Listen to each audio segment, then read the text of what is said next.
देश के गृह राज्य मंत्री इन दिनों बुरे हाल में हैं। पिछले साल अक्टूबर की शुरुआत में लखीमपुर खीरी में किसानों पर गाड़ी चढ़ाने का जो हादसा हुआ, उस मामले में अजय मिश्रा टेनी के बेटे आशीष मिश्रा जेल में हैं और सुप्रीम कोर्ट ने अजय मिश्रा टेनी के बेटे को किसी भी हाल में जमानत न देने की बात कही है। सुप्रीम कोर्ट ने आशीष मिश्रा से जुड़े लखीमपुर हिंसा के मामले को गंभीर अपराध की श्रेणी में रखते हुए कहा है कि आशीष मिश्रा को जमानत नहीं दी जा सकती। अजय मिश्रा टेनी भले ही इन दिनों कुर्सी पर हैं, लेकिन उनकी मुश्किलें कम होने का नाम नहीं ले रही। न जाने किस मजबूरी के चलते बीजेपी अजय मिश्रा से उनका इस्तीफा नहीं ले रही है, लेकिन अब अजय मिश्रा से ज्यादा रिश्ता भी रखना नहीं चाहती।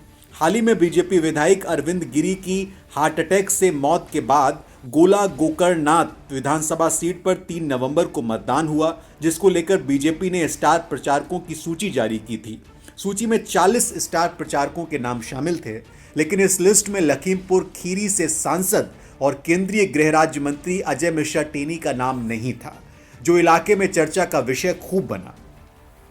बीजेपी की ओर से प्रस्तावित लिस्ट में मुख्यमंत्री योगी आदित्यनाथ, दोनों उप मुख्यमंत्री केशव प्रसाद मौर्य और ब्रजेश पाठक, बीजेपी प्रदेश अध्यक्ष भूपेंद्र सिंह चौधरी, प्रदेश प्रभारी राधा मोहन सिंह और महामंत्री संगठन धर्मपाल सिंह समेत 40 स्टार प्रचारकों की सूची को मुख्य निर्वाचन अधिकारी ने मंजूरी दे दी थी।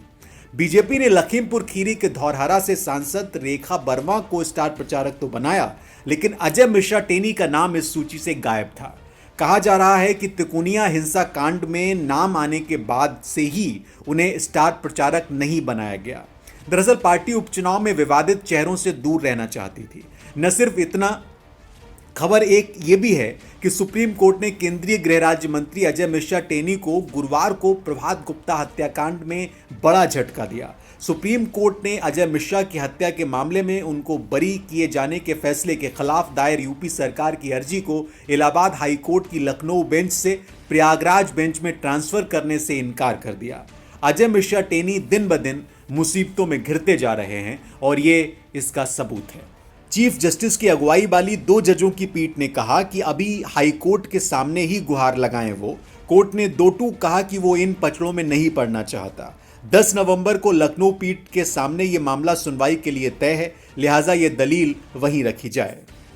इससे पहले भी टेनी न सिर्फ अपने बेटे के कर्मों से बल्कि अपनी जबान की वजह से भी मात खा चुके हैं।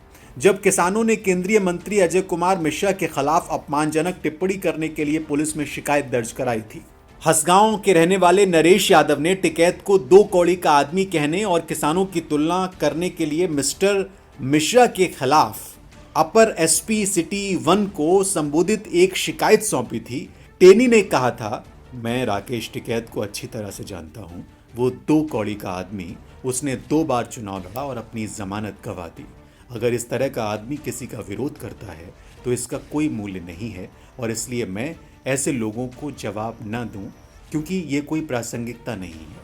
मिश्रा ने अपने पैतृक स्थान पर अपने समर्थकों से बात करते हुए ये तीखी टिप्पणी की थी। ये तमाम मामले इन दिनों टेनी के जीवन को कतई सुखद नहीं बनने दे रहे, बल्कि अब ये कयास भी लग रहे हैं कि दिल्ली में जब मंत्रिमंडल का विस्तार होगा तब टेनी की कुर्सी जा सकती है। और आप हमसे जुड़े रहने के लिए सब्सक्राइब करें YouTube पर, फॉलो करें ट्विटर पर और लाइक करें Facebook पर। और ज्यादा जानकारी के लिए आपको टाइप करना होगा सिर्फ न्यूज़ नशा।